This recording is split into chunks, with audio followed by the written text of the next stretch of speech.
Afara Kumaraka Dr. FC Busi Notara Dini Bagala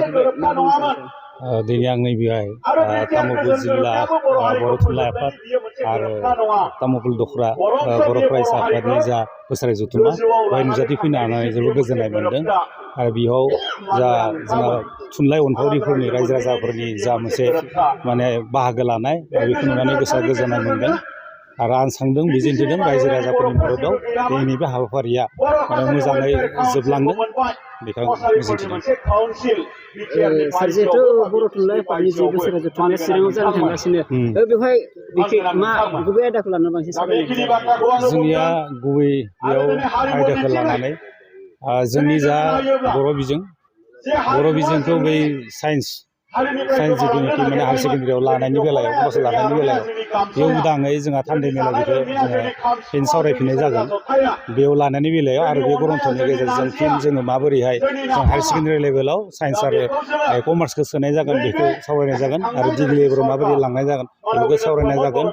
बर' थुनलाइ आफादनिफ्राय बेयो मोनसे रोखादि जोङो माने 6 जन'गोसोनि ट्राइबेलनि मादाव जेब्लाबो जोंहा बेयाव सापर्ट गैया सुबुरुन गैया आरो बेनि अनगायै जों गसंथायो सार माखासे सरकारनि जिहेतु बिपिएफ जा सरकाराव थानाय बिटिसि सरकार थानाया सिगाङाव एनअसि होनायनि उनावबो गोदान एनअसि हरफिननायनि बाथ्रा माखासे जोङो दा बे बेलायावथ' बिसोर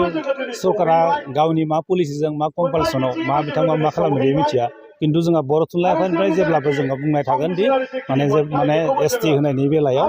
जोंहा जाय एसटिनि गेजेरजों माने 6 जन होयोब्ला जोंहा खहा जागोन थाखानाय एक्जिस्टिं जा एसटि ट्राइबेलफोरा जों बर' एबा गुबुन गुबुन ट्राइबेल माहारिफोरा खहा जागोन बे खहा जाथावना खामानिया जाहाथे जाया बेनि थाखाय जोङो सानफ्रोमबो जों हेंथा होलांगोन। सर हानि जि फोरमान बिलाइ राननायनि बाथ्रा जानुवारि बा जोंहा बर' थुनलाइ आफादनि मोनसे केबिनेट मोनसे जथुम जादोंमोन जों बे केबिनेटजों बिबानगिरि जथुमाव जों बे रोखायै सावरायनाय जादों जे जाहाथे बिटिआर सरकारा जाहाथे हानि जा माने फोरमानलाइ बेखौ राननायनि आगोलावनो हानि पाट्टाखौ राननायनि आगोलावनो जाहाथे माहारियारि फसंथानफोरजों बिथाङा सावरायना लायो माने बिटिसि सरकारा सावरायना लायो बेखौ जोङो खावलायगोन आरो बेखौनो बिथांमोननिसिम मोनसे मेसेज महरै खौरां महरै दैथायहरनो थाखाय दाखालि जोंनि बिबानगिरि मेलाव ग्रन्थ लानाय जादों। फोरोंगिरि थिसननायनि बेलायाव माने जोंहा बे मोनसे बर' थुनलाइ आफादनि बा बर' फरायसा आफादनि मोनसे स्टेन्डिं मोनसे डिमान्ड बियो जोंहा जेब्ला बिटिआर सरकार जादोंमोन बेयाव जिथुनाखि बिटिआरनि हालामाव सिङाव जिमानखिनि जोंहा माने मा फोरोंगिरि थिसननानै माने मासि नांगौमोन लांदां जाना दंमोन बेखौ थिसननाय होनानै बिटिआर सरकारनि गेजेराव माखासे माने जादों थिसननाय जादों आरो नैबे समाव जायफोरा सिंगल टिचार जाना दङ सासेल' फोरोंगिरि दं फरायसालियाव एबा जिर' टिचार जाना दङ बेखौ थाबैनो सुफुंनो थाखाय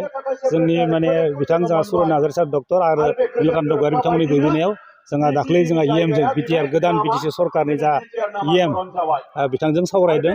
आरो इयुनावबो बिथांजों फिन माखासे जा पलिसिनि गेजेरजों बिथांखौ जाहाथे माबोरैहाय काउन्सिलिंनि गेजेरजों हयथ' एबा काउन्सिलिंनि गेजेरजों काउन्सिलिं खालामनानै हयथ' एबा 6.3नि गेजेरजों जोंनि थालांनाय जा भेन्सार स्कुलफोरखौबो एबा थिसननाय होनो गोनां एबा आजिरा मोननाय फोरोंगिरिनि जा लांदां मासि जाना थानाय बेखौ सुफुंनो थाखाय जोङो खावलायगोन आरो बावैनो सावरायबोगोन बर' थुनलाइ आफादनिफ्राय।